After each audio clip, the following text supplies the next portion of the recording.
여러분을 사랑하고 축복합니다. 저는 경기도 용인에 위치한 달인목교회 야홍선 목사입니다. 주일 오감 예배 그리고 광고 나눔 잠깐 하도록 합니다.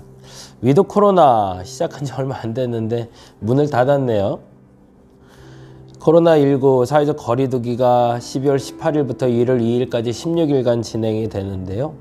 사적 모임, 그리고 식당, 카페, 그리고 유흥시설 운영 시간들 잘 확인하셔서 오해 없이 서로를 지켜갈 수 있으면 좋겠습니다. 특별히 교회는 미접종자인 경우엔 30%, 접종자들만 왔을 땐 70%까지 가능하다고 하는데 저희 교회에서도 아직 아이들이 있기 때문에 미접종자가 있다라는 전제로 예배를 드려야 될 것 같아요. 그래서 30%로 함께 예배 모이도록 합니다. 주일 오감 예배는 그래서 11시에, 새벽은 5시 15분에, 금요 한몸 기도회는 저녁 9시에 모이도록 하겠습니다. 직장인들과 바쁜 신앙인들을 위한 10분 요약 주일 오감 예배 계속 잘 보고 계시나요? 이 영상을 통해서 여러분에게 광고 드리고 있고요. 그리고 주일날 말씀 짧게 제가 전달해 드리고 있어요. 우리 교회 소식도 그리고 여러분 소식도 알려주시면 좋겠고, 그리고 같이 말씀 나누며 한 주를 도전받고 또 한 주를 살아갈 수 있는 힘을 얻을 수 있는 시간 내시기 바랍니다. 오늘 나눔 도서는 댄 애니엘리의 마음이 움직이는 순간들이라는 책이에요. 동기부여에 대한 이야기를 하는데요. 그 얘기 잠깐 후에 나눠보도록 하고요. 다음 주 나눔 도서는 내 마음은 내가 결정합니다 라는 책입니다. 진짜 감정이 있고요, 가짜 감정이 있다는 거예요. 누군가가 주는 그 거짓말에 속지 말아야 되는 것처럼 내 안에 있는 가짜 감정에 속지 말자라는 얘기, 우리 2021년 마지막 책으로 나누려고 합니다. 당회와 구역회가 있습니다. 12월 19일 당회, 구역회. 당회는요, 임원들을 세우는 거고요. 감리교회에서는 그렇습니다. 구역회는 한 해 동안 얼마나 많은 예산과 결산이, 그리고 내년의 예산은 어떻게 쓰여야 될지를 의논하는 시간이 됩니다. 12월 25일 날은 11시에 예배가 있습니다. 토요일인데요. 잊지 말고 함께 했으면 좋겠습니다. 김동걸 목사님, 도남동교회 원로 목사님이신데요. 함께하는 아름다운 성탄 이야기라는 제목으로 같이 나누려고 합니다. 송구영신 예배는 12월 31일입니다. 금요일입니다. 이거 잊지 마시면 좋겠어요. 12월 25일은 토요일이고 11시고요. 12월 31일은 금요일이고 11시가 됐는데 25일 날은 오전 11시, 31일 날은 늦은 11시가 됩니다. 잊지 말고 오셔서 함께 한 해를 잘 마감하는 예배에 동참해 주시기 바랍니다. 말씀 볼까요? 누가복음 15장 26절에서 32절입니다. 같이 읽겠습니다. 한 종을 불러 이 무슨 일인가 물은데 대답하되 당신의 동생이 돌아왔음에 당신의 아버지가 건강한 그를 다시 맞아들이게 됨으로 인하여 살찐 송아지를 잡았나이다 하니, 그가 놓아여 들어가고자 하지 아니하거늘 아버지가 나와서 권한데 아버지께 대답하여 이르되 내가 여러 해 아버지를 섬겨 명을 어김이 없거늘 내게는 염소 새끼라도 주어 나와 내 벗으로 즐기게 하신 일이 없더니 아버지의 살림을 창녀들과 함께 삼켜버린 이 아들이 돌아오매 이를 위하여 살찐 송아지를 잡으셨나이다. 아버지가 이르되 예, 너는 항상 나와 함께 있으니 내 것이다 내 것이로되 이 내 동생은 죽었다가 살아났으며 내가 잃었다가 얻었기로 우리가 즐거워하고 기뻐하는 것이 마땅하다 하니라. 아멘. 어려운 부분이에요. 탕자 얘기는 탕자에 항상 포커스를 맞춰서 했는데 오늘은 형에게 좀 위로가 되는 시간 됐으면 좋겠다 싶어서 형을 중심으로 같이 이야기를 나눠보려고 합니다.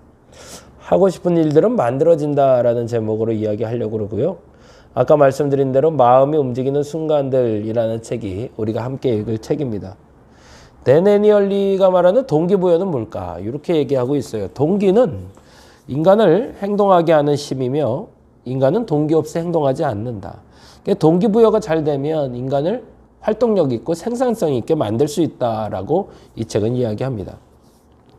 그러면 이 힘의 정체는 뭘까? 동기는 어떻게 생겨날까? 그 부분만 찾으면 되겠죠.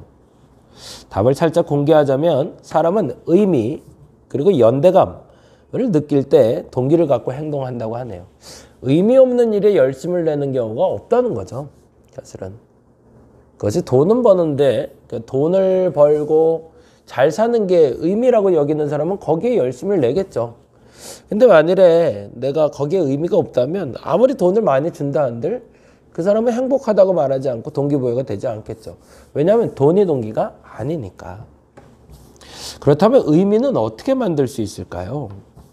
의미는 내가 들인 피와 땀의 양만큼, 시간의 양만큼 만들어지게 되어 있습니다. 근데 그 피와 땀 그리고 시간의 양을 늘릴 수 있는 의미를 찾게 해주는 게 목적이라면 그 사람의 삶은 행복하다라고 말할 수 있겠죠. 보상의 조건들을 가지고 한번 실험을 해봤대요. 금전적인 보상, 이런 보상이죠. 생산 목표를 달성하게 되면 $100씩 드리겠습니다라고 했대요. 혹하는 거죠. 피자 쿠폰, 똑같은 목표량을 놓고요. 피자 쿠폰을 주겠다고 얘기했답니다. 가족들과 나눠 먹을 수 있는 피자 쿠폰을 드리겠습니다 라고 얘기했대요. 세 번째는 목표량을 달성할 때마다 고생하셨습니다. 정말 잘하셨습니다 라고 칭찬을 해줬대요. 세 가지 구분이 되시나요? 금전, 그리고 칭찬, 피자 보이시나요?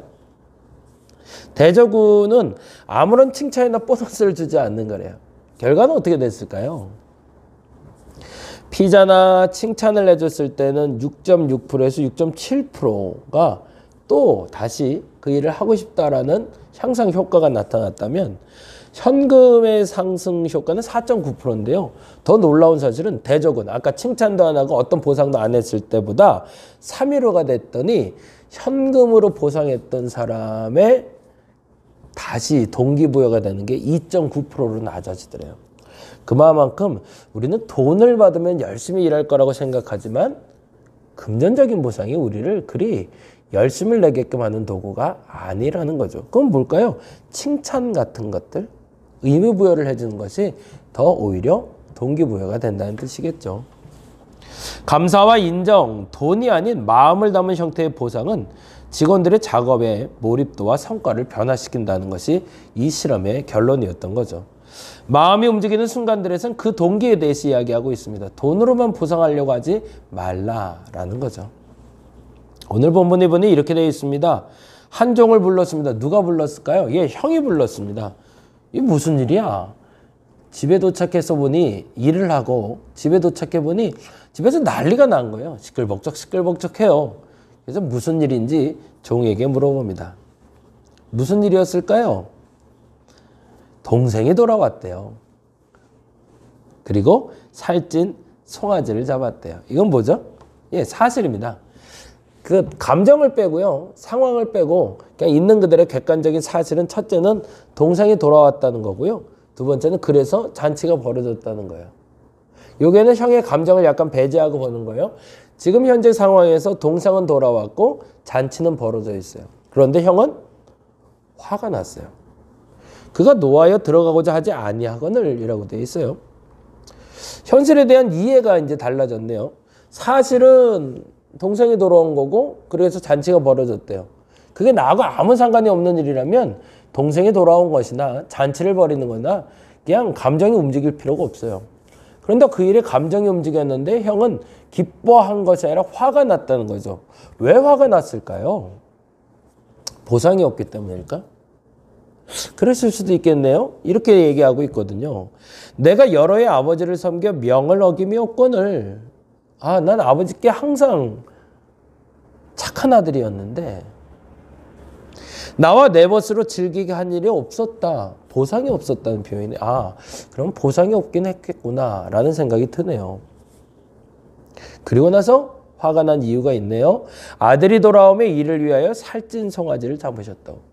나에게는 보상이 없었는데 작은 아들에겐 보상을 했다. 뭐로 보상을? 금전적인 보상같이 보이죠? 그럴까요? 정말로? 사실은 형이 화가 난 이유는 보상이 없어서가 아니라 의미와 인정이라는 동기부여가 되지 않았기 때문인 거죠. 아버지의 설명이 이랬거든요. 내 것이 다 내 것인데 왜 걱정이냐? 네 동생은 죽었다 살아났으니 기뻐하는 게 마땅하다고. 형에게 없는 건 뭐였을까요? 그렇죠. 위로가 안 된 이유가 뭔지를 알면 우리가 정답을 찾을 수 있을 것 같습니다. 위로가 되지 않았던 이유는 물질적 보상을 형은 원한 것이 아니라 그도 인정받고 싶었고 그도 의미를 찾기 싶었기 때문이죠. 다른 말로 하면 의미와 인정이라는 동기부여를 형도 원하고 있었기 때문입니다. 우리는 이 세 가지를 놓고 다시 한번 돌이켜 봤으면 좋겠어요. 진짜 감사는 어디서 올까요? 인정을 담은 보상의 결과라는 거죠. 돈을 줘도 상관은 없어요. 그게 피자를 줘도 상관이 없다는 거죠. 근데 거기에 마음이 담기면 진짜 감사가 나온다는 거죠. 근데 거기에 마음이 담기지 않으면 진짜 감사는 안 나온다는 거죠. 아이가 시험을 봤어요. 100점을 맞았어요. 100점 맞았어? 그럼 100만 원 줄게.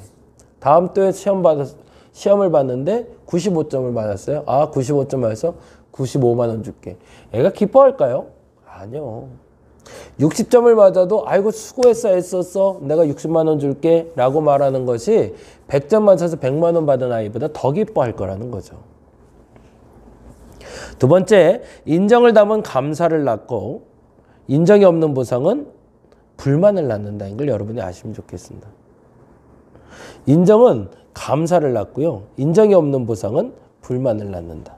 마지막 세 번째, 결과적인 물질적인 보상보다는 인정해주는 사람이 되기를 세상은 원하고 있다는 거죠.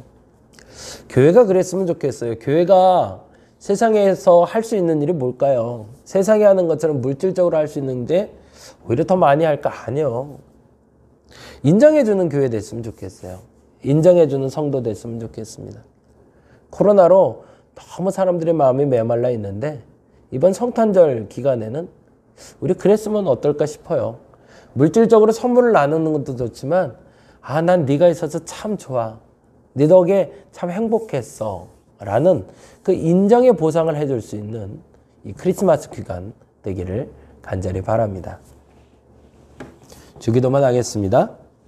하늘에 계신 우리 아버지여, 이름이 거룩히 여김을 받으시오며 나라의 임하옵시며 뜻이 하늘에서 이룬 것 같이 땅에서도 이루어지이다.